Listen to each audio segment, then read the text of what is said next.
নমস্কার, আমার ইউটিউব পরিবারকে সুমির রান্নাঘরে স্বাগত জানাই। যারা আমার চ্যানেলটিকে সাবস্ক্রাইব করেছেন এবং যারা আমার রান্না দেখেন তাদেরকে অনেক ধন্যবাদ।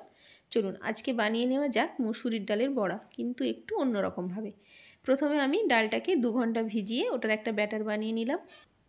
তারপর গ্রাইন্ডারের বাটিতে নিয়ে নিলাম কিছু কুচো চিংড়ি মাছ, আর নিয়ে নেব শুকনো লঙ্কা কটা আর কাঁচা লঙ্কা কটা। লঙ্কাটা আপনারা আপনাদের পরিমাণ মতো দেবেন। ওটার পেস্ট বানিয়ে নিয়ে আমি প্রথমে ডালটাকে একটু ভালো করে ফেটিয়ে নিচ্ছি হাত দিয়ে। তারপর ওর মধ্যে আমি যে পেস্টটা বানিয়েছি ওটা দিয়ে দিলাম। দিয়ে আবার ভালো করে মিশিয়ে নিয়ে ওর মধ্যে দিয়ে দিলাম 1 চামচ হলুদ গুঁড়ো, আর দিয়ে দিলাম 1.5 চামচ নুন, বড় চামচের।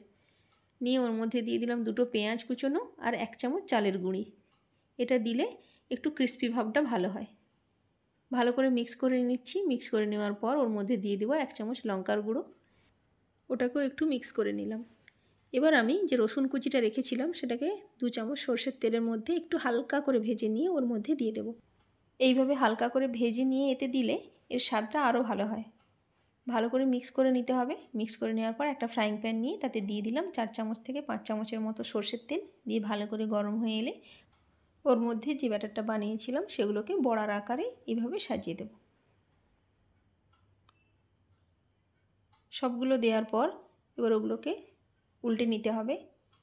2 দিক ভালো করে একটু মুচমুচে করে ভেজে নেওয়ার জন্য ফ্লেমটাকে লো রাখবেন এবং ভালো করে সময় নিয়ে একটু উল্টে পাল্টে ভেজে নিতে হবে, যাতে ওই যে তেলটা আছে সেটা পুরোটাও যতক্ষণ না পর্যন্ত অবজর্ব করে নিচ্ছে ততক্ষণ পর্যন্ত ওটাকে একটু হালকা লো ফ্লেমে ভেজে নিতে হবে।